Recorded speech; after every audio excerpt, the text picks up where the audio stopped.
TVK అధినేత విజయ్ ని governor ఇబ్బంది పెడుతున్నారు అనడం సరికాదని మంత్రి సత్యకుమార్ యాదవ్ అన్నారు. గవర్నర్ రాజ్యాంగం ప్రకారమే ముందుకెళ్తారని తెలిపారు.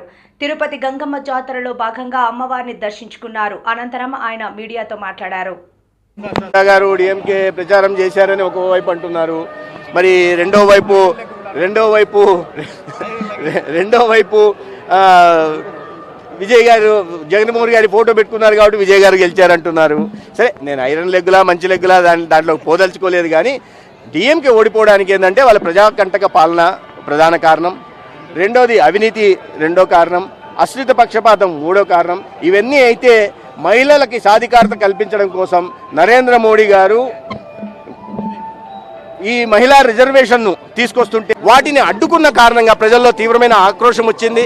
దక్షిణాది రాష్ట్రాల ఛాంపియన్లుగా చెప్పుకుంటున్న ఈ కాంగ్రెస్ పార్టీ కానీ లేదా డిఎంకే పార్టీ కానీ లేదా కమ్యూనిస్టు పార్టీలు కానీ ఈ దక్షిణాది రాష్ట్రాల మహిళలకి ఎక్కువ సీట్లు రావడం వల్ల ఎక్కువ శాతం పోటీ చేయడానికి అవకాశం ఉన్న యువతకి, అదేవిధంగా ప్రపోర్షనేట్గా ఎస్సీ ఎస్టీలకు కూడా పెరిగి మరింత మంది చట్టసభల్లోకి పార్లమెంటులోకి అసెంబ్లీలోకి పోయే అవకాశం ఉంటే దానికి అడ్డుకున్న కారణంగా ప్రజల నుంచి వచ్చిన ఆగ్రహం అది వారికి శాపంగా మారింది.